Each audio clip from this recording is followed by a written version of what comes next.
Bem, nós estamos nos últimos domingos estudando sobre alguns atributos de Deus. O que é atributo de Deus? É aquilo que é atribuído a Deus, ou seja, aquilo que Deus é, ou quem Deus é, que a palavra de Deus nos fala, né? E a gente já estudou sobre a fidelidade de Deus, a gente já estudou sobre a santidade de Deus. A palavra de Deus é bem clara, diz que Deus é santo e por isso ela nos pede também a santidade. Ela vai pedir para nós sermos santos como o Senhor é santo. A gente no domingo passado ouviu sobre o amor de Deus, que Deus não tem amor, Ele é amor. E esse amor ele também nos passa através de uma espécie de assinatura. Deus assina na sua criação como o nome do autor, como num quadro onde o pintor acaba de pintar, ele vai colocar a sua assinatura. E assim Deus coloca em nós. Esses atributos são os atributos comunicáveis de Deus, aquele que Ele transmite a nós. E isso é uma assinatura dele no meu e no seu coração, na nossa vida. E nós vimos que nós devemos, em primeiro lugar, amar a Deus, amar as coisas de Deus, a palavra de Deus. E também, do mesmo modo, amar o próximo, amar o nosso cônjuge, o nosso marido, a nossa esposa, amar os nossos filhos, mas também nós devemos amar os inimigos. Esse é o amor que Deus pede para nós. E hoje nós queremos ver outro atributo que é a fidelidade de Deus. A fidelidade que eu e você devemos dar, em que nós devemos ser fiel e o que é essa fidelidade, né? Nós queremos ver, então, a partir de agora. Quero convidar você que tem a sua Bíblia para acompanhar a leitura conosco. Deuteronômio 7, 9. Deuteronômio, capítulo 7, versículo 9. Este versículo está falando sobre a santidade de Deus. Diz assim a palavra do Senhor, Deuteronômio 7, 9. Saberás, pois, que o Senhor teu Deus é Deus, o Deus fiel, que guarda o conserto e a misericórdia até 1000 gerações aos que o amam e guardam os seus mandamentos. Então aqui é bem claro, Moisés tem registrado que Deus é um Deus fiel. E como é bom saber que Deus é fiel. Também, um pouquinho mais à frente, Deuteronômio 32, versículo 4, também vai falar sobre a fidelidade de Deus. Deuteronômio 32, versículo 4 diz assim: Ele é a rocha cuja obra é perfeita, porque todos os seus caminhos, juízos são. Deus é a verdade e não há nele injustiça, justo e reto é, né? Então Deus, Ele é rocha, Ele é perfeito em seus caminhos, Ele é justo, Ele é Deus fiel, que não comete erros. Deuteronômio 32, 4. Ainda queremos ler em Números 23, 19. Números 23, 19. Um texto muito conhecido que diz assim: Deus não é homem para que minta, nem filho de homem para que se arrependa. Porventura, dirá ele e não o faria? Ou falaria e não o confirmaria? Aqui o que nós temos? Nós temos a prova de que Deus é um Deus fiel. Ele não se arrepende, Ele não mente, mas Ele é fiel à sua palavra, Ele é fiel a Ele mesmo. Ele é fiel com as coisas dele, né? E ainda nós queremos ir lá para o Novo Testamento, 1 Coríntios. 1 Coríntios 10, 13.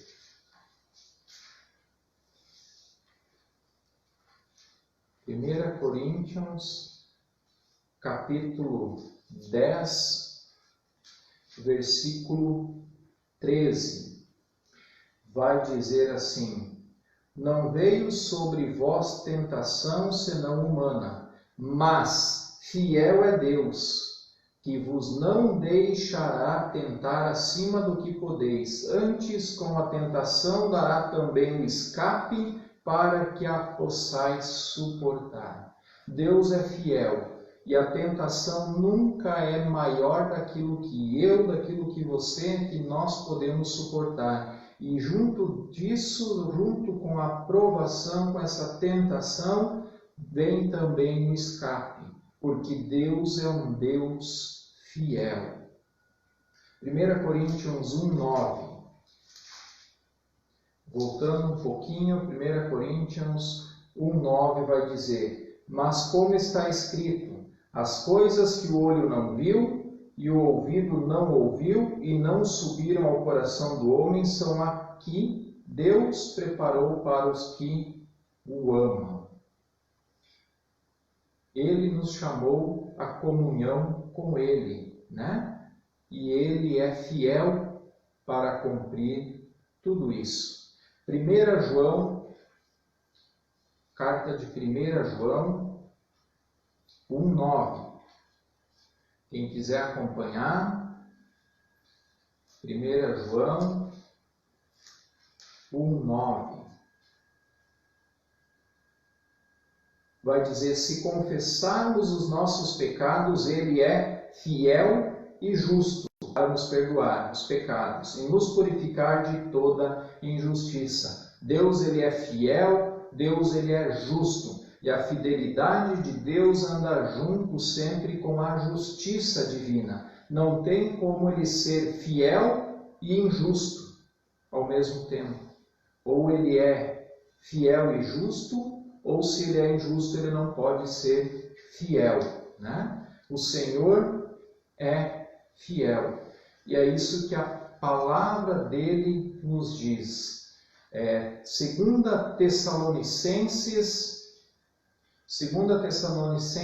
3:3 vai falar também sobre a fidelidade do Senhor. 2 Tessalonicenses 3:3 vai dizer assim: mas fiel é o Senhor, que vos confortará e guardará do maligno. Fiel é o Senhor, que conforta e guarda do maligno. Que palavras maravilhosas que nós temos, que promessas maravilhosas que nós temos na palavra do Senhor nesse momento, né? A gente pode ver que Deus é fiel e Ele é aquele que vai fazer cumprir essas palavras. Isso que a gente acabou de ler, Ele vai fazer. É Ele, porque Ele é fiel à sua palavra. Mas nós queremos agora questionar um pouco sobre a minha fidelidade, a tua fidelidade, né? Aonde que fica? É muito bom eu poder saber e ter essa certeza que Deus é fiel, mas e a minha e a sua fidelidade? Como é que fica, né?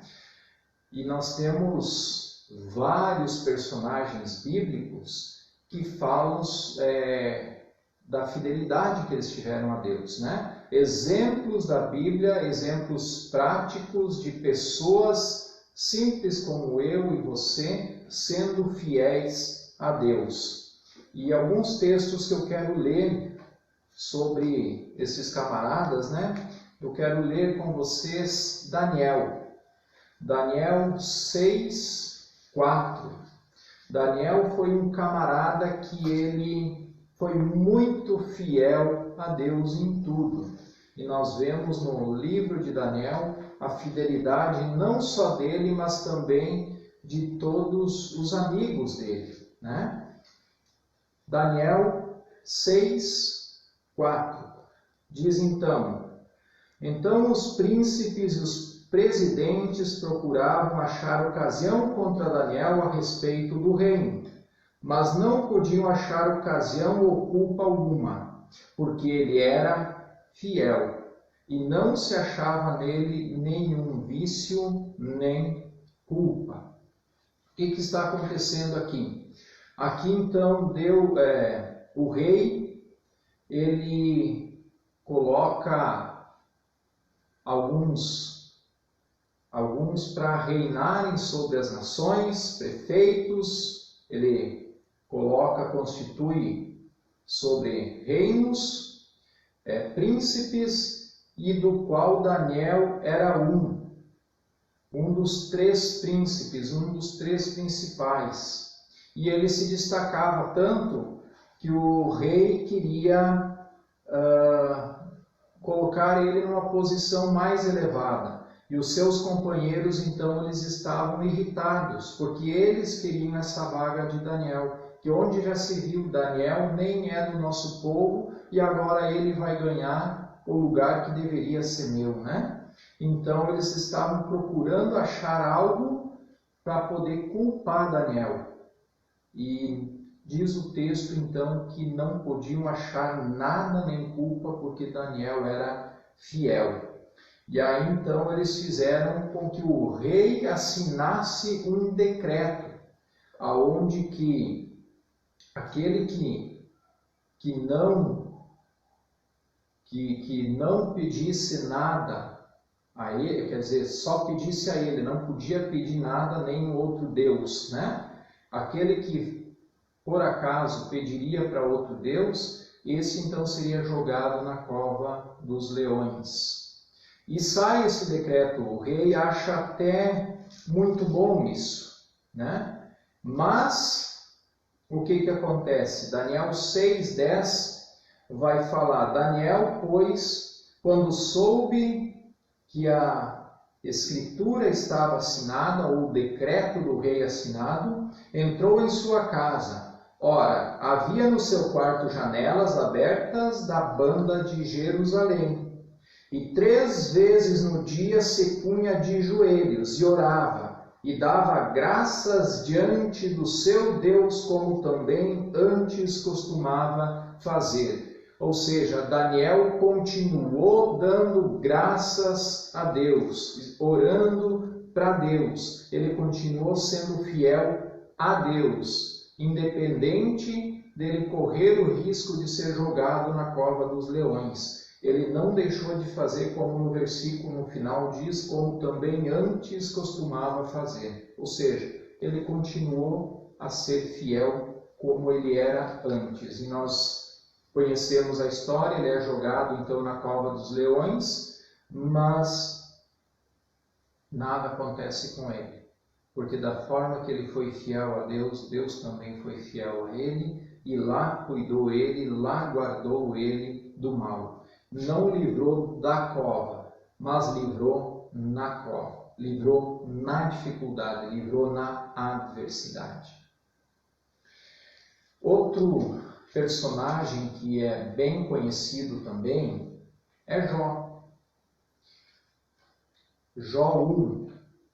Você que está acompanhando a sua Bíblia, abra sua Bíblia, Jó, livro de Jó, capítulo 1, versículo 1, vai dizer, havia um homem na terra de Uz, cuja nome era Jó, e este era homem sincero, reto e temente a Deus, e desviava-se do mal.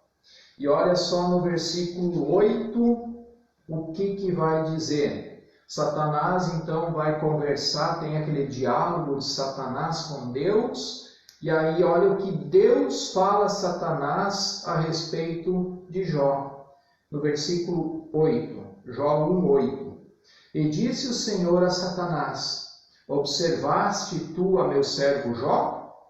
Porque ninguém há na terra semelhante a ele, homem sincero e reto, e temente a Deus, e desviando-se do mal.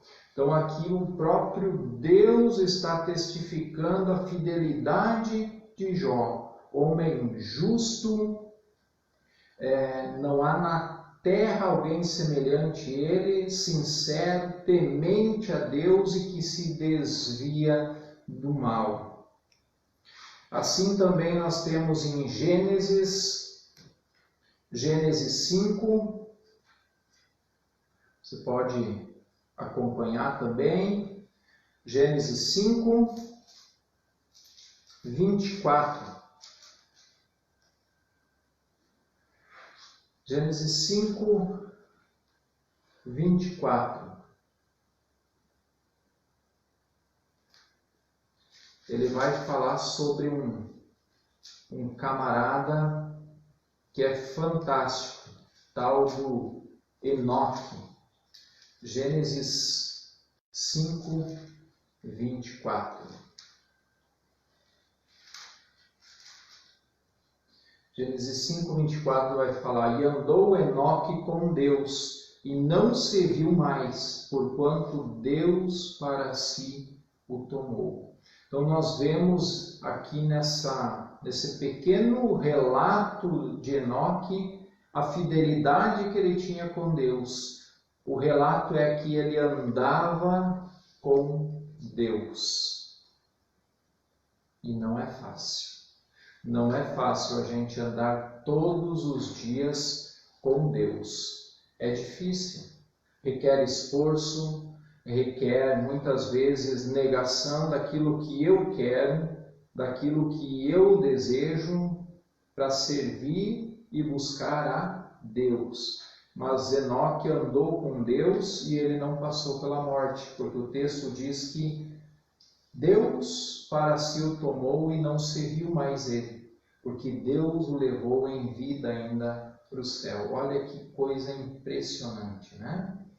Gênesis 6, 9, um pouquinho à frente, vai relatar outro camarada fantástico, uma história também muito conhecida, tal de Noé. Gênesis 6, 9 vai falar: estas são as gerações de Noé. E era Noé varão justo e reto em suas gerações. Noé andava com Deus. Olha só, como é difícil para mim e para você ser como Noé. Noé era varão justo e reto em suas gerações. Ou seja, naquela geração, naquela época, quando ele vivia, ele era justo e reto. E não era mais fácil do que na nossa geração. Muitas vezes a gente pensa que hoje é difícil, que naquela época era mais fácil. Não era. Não era. E Noé ainda diz que andava com Deus. Se nós andarmos com Deus, e esse é o pré-requisito, se nós andarmos com Deus todos os dias, então fica fácil a gente ser justo e ser reto. Porque esses também são atributos de Deus que Ele nos passa também. São os atributos comunicáveis.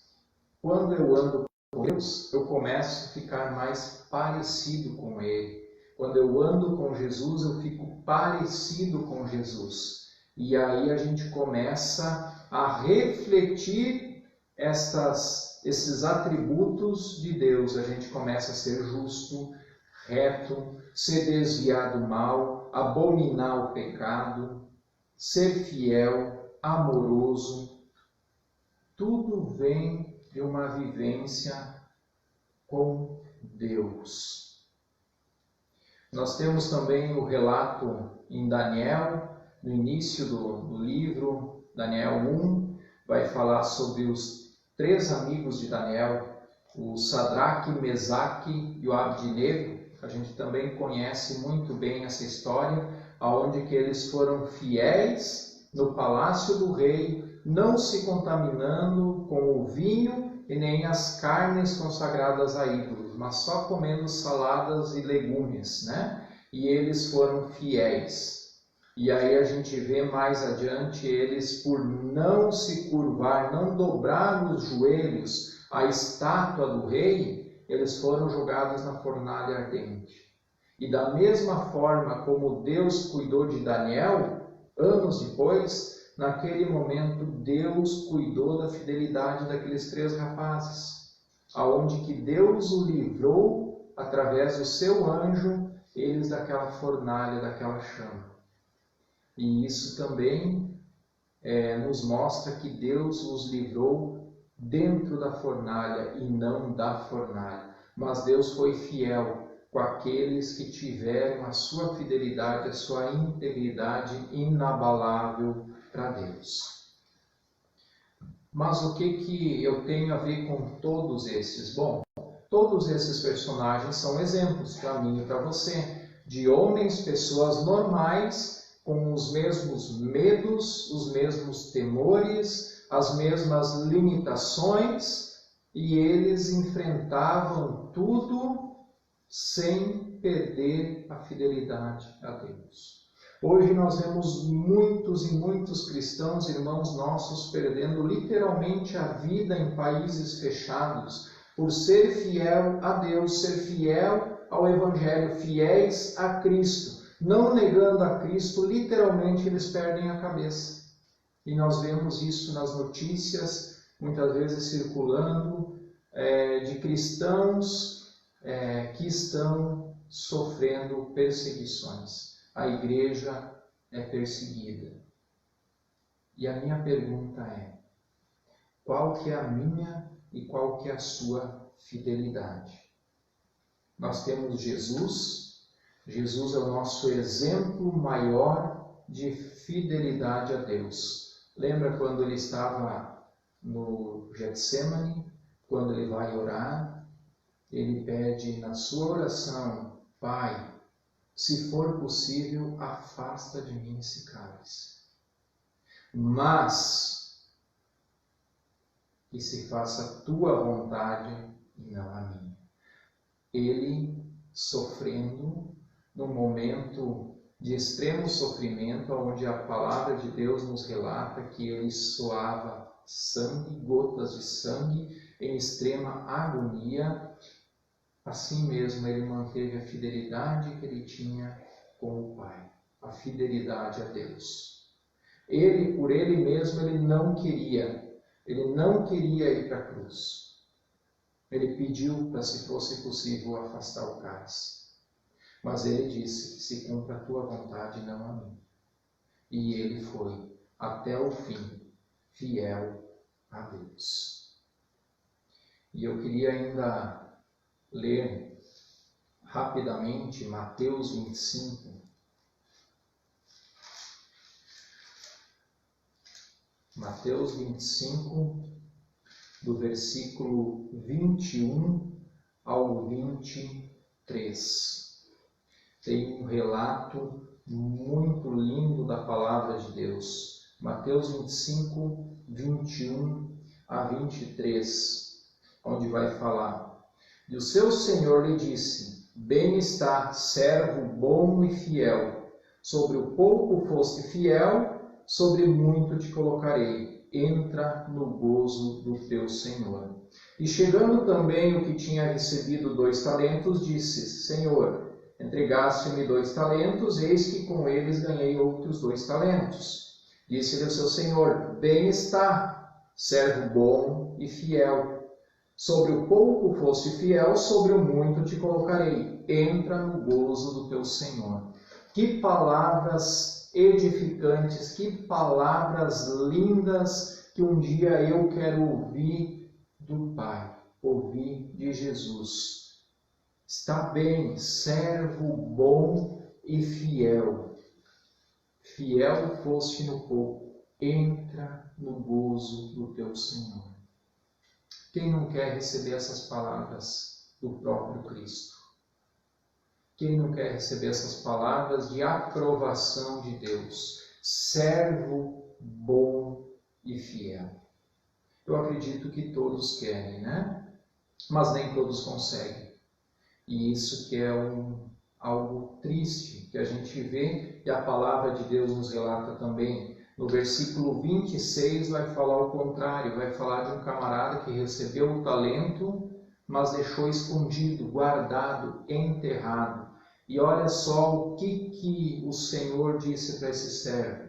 Respondendo, porém, o seu senhor disse-lhe: servo mau e negligente, sabes que ceifo onde não semei e ajunto onde não espalhei. Devias então ter dado meu dinheiro aos banqueiros, e quando eu viesse, recebia o que é meu com juros. Tirai-lhes, pois, o talento e dai ao que tem os 10 talentos. Porque a qualquer que tiver será dado, e terá abundância.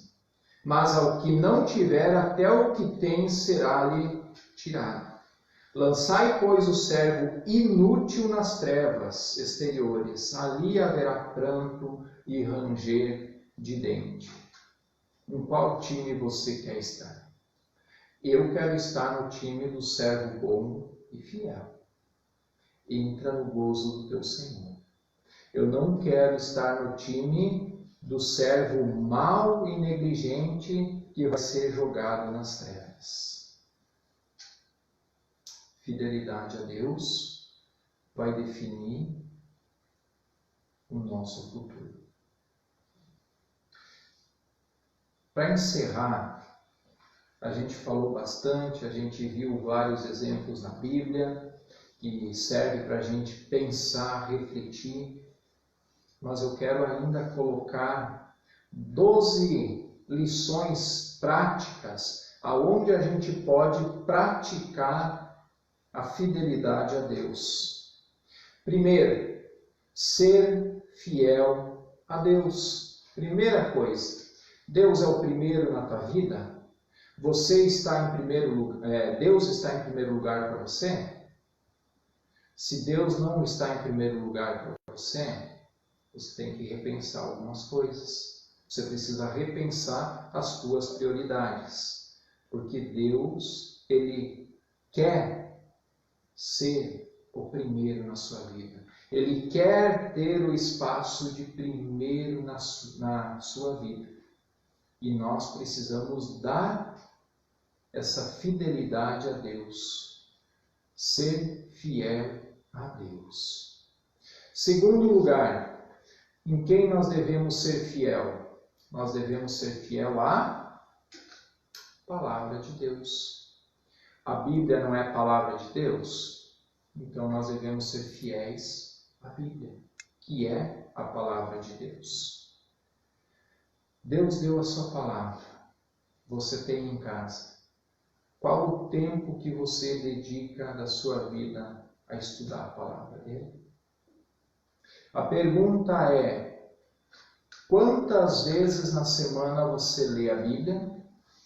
Ou a Bíblia fica jogada num canto, esperando até o outro domingo, quando eu vou no culto, eu pego e levo para abrir no culto, só para dizer que eu sou um crente espiritual, levo a Bíblia, que estou acompanhando, que tenho hábito de leitura.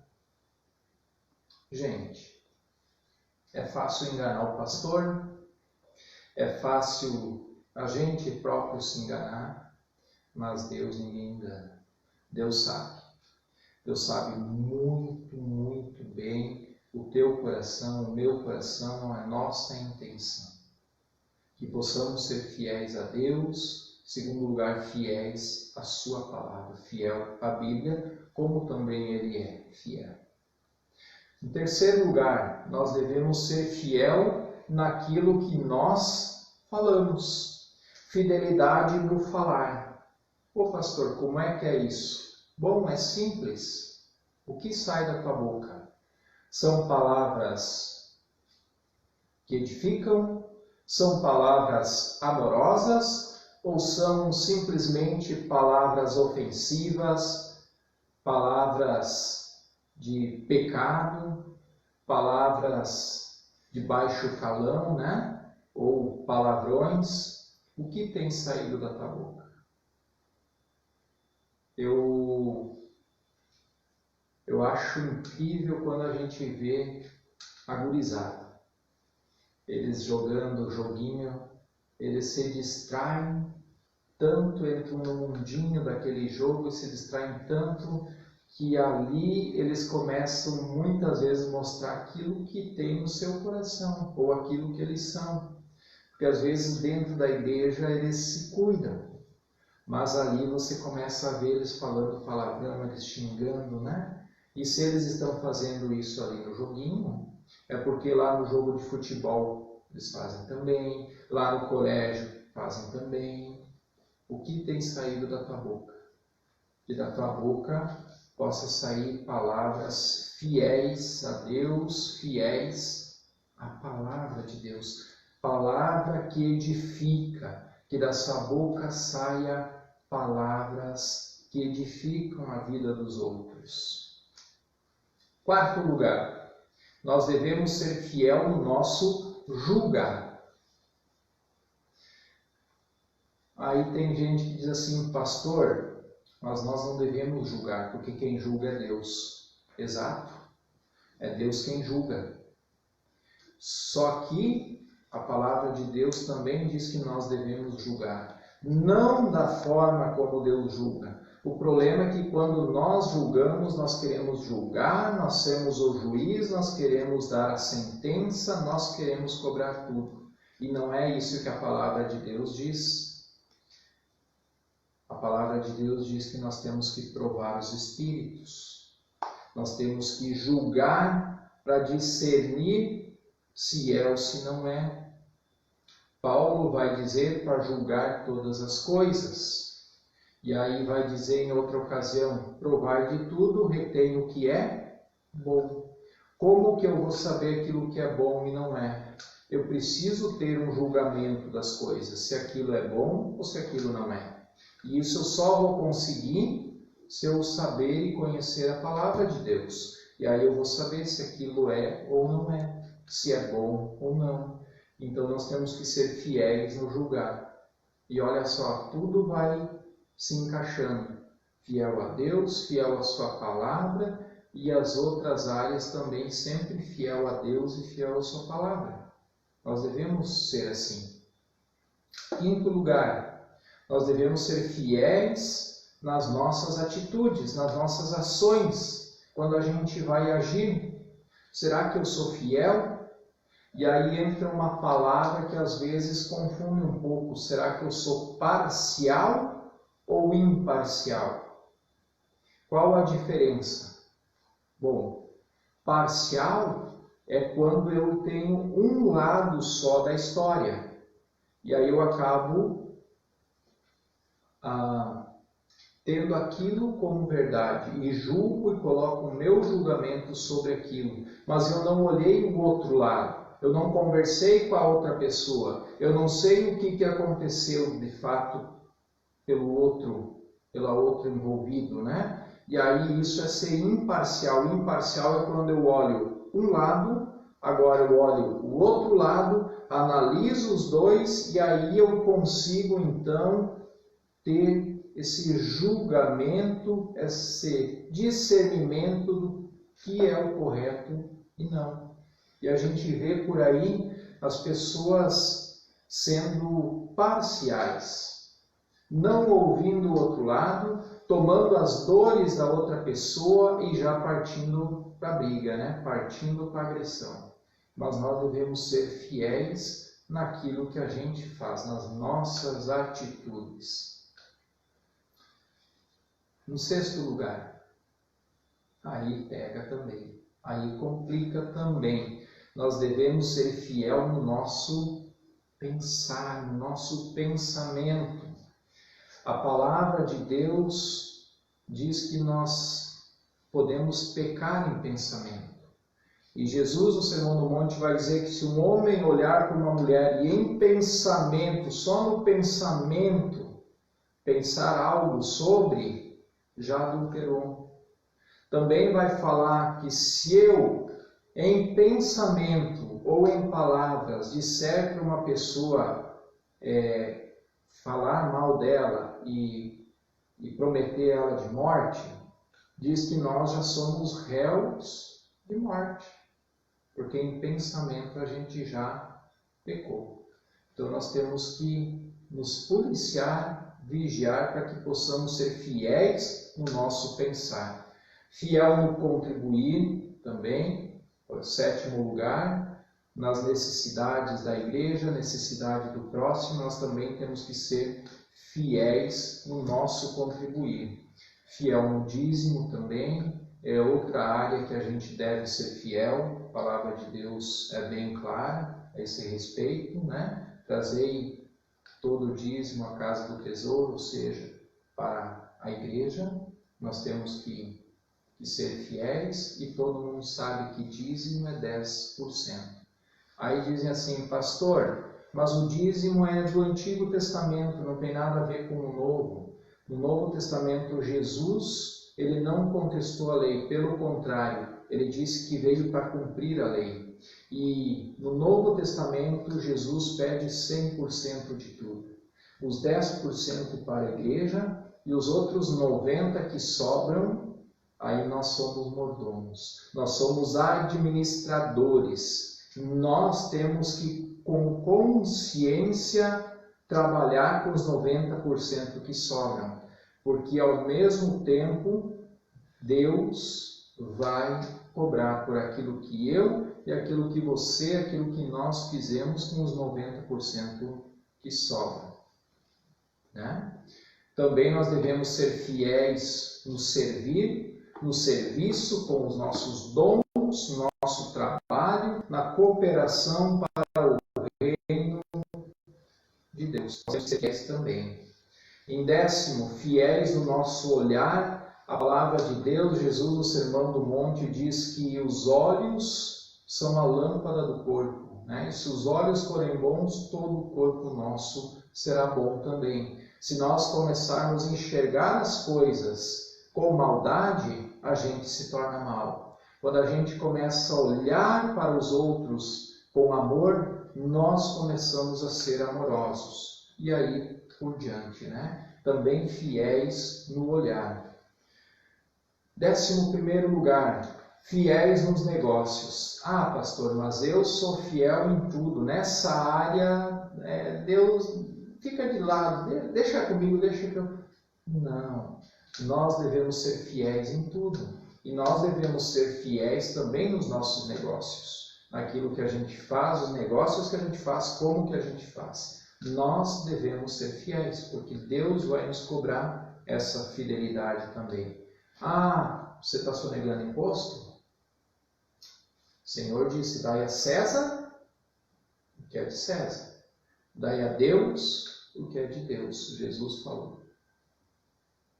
É difícil? É. Eu não concordo com todo o imposto que a gente paga. Eu não concordo com aquilo que é feito.